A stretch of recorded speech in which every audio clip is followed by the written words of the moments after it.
say have been like the positives and benefits, well, the negatives and positives of being mostly an improv and crowd work based comic? Well, I don't see many similarities between what I do and what other people do, really. I mean, I used to have a rule: never ask anybody their name, their occupation, or where they're from, and that seems to be the thing that a lot of people do.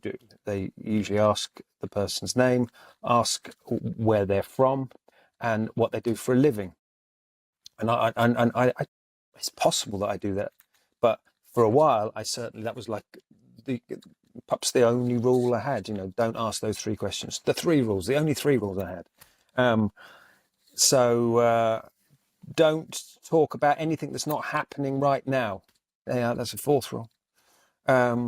So I just keep it. It's all in the room, and so it's not about. People think that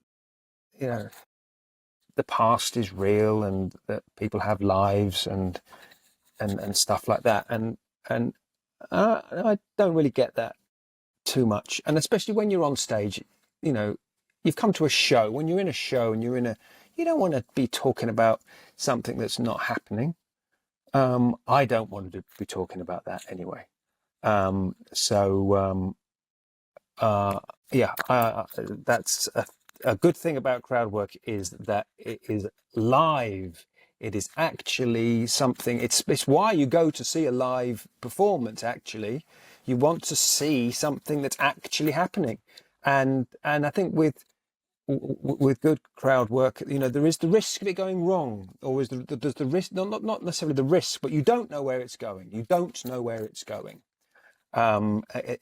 You could be surprised, and with most crowd work, that's not the case, because you know that someone's going to be asked their name, they're going to be asked what they do for a living, and they're going to be asked where they're from, and then there's going to be a joke about what they do for a living, and then there's going to be a joke about where they're from.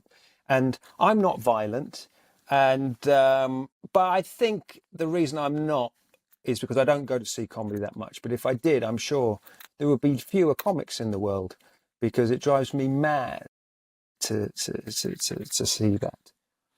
So that's why I don't do that. I can't bear predictable, boring stuff, and so that's the downside. The downside is it's predictable and monotonous and tedious. But the good side is it's spontaneous, it's exciting, it's alive, it's authentic, it's real. It's so that But if it's like anything done badly is rubbish. It's like, okay, so don't have character acts at your show, but if you have good character acts, who cares? If you have shit observational comedians, that isn't better just because they're not character acts. So all we want to see is something that's good. Yeah, that's it, really.